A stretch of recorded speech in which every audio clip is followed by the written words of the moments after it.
तर चांगली गोष्ट आहे. मागील बरेच वर्षापासून ठाकरे बंधू हे वेगवेगळ्या पक्षात होते. दोघांचा वेगळा पक्ष होता.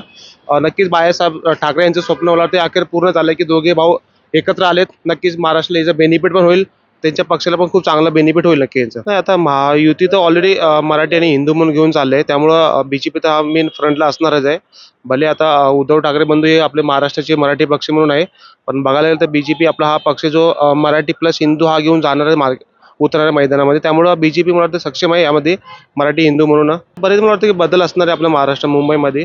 काही त्यांच्या काळात बरेच कामं झाले. आता बीजेपी तर ॲटलिस्ट मुंबईत बघतो की अख्खे मुंबई महाराष्ट्रामध्ये डेव्हलपमेंट चालू आहे. आता बीजेपी बघतो की डेव्हलपमेंटमध्ये एक नंबर आहे.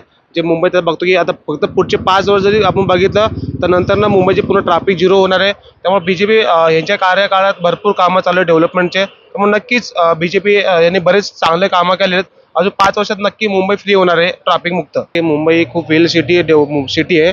मुंबईत बरेच नागरिक लोक राहतात. त्यामुळे प्रदूषण मुक्त होणं इम्पॉर्टंट आहे. काही तर लोकवस्ती कंटिन्यू ट्रॅव्हलिंग असते. त्यामुळे हे नक्कीच यावरती लक्ष द्या.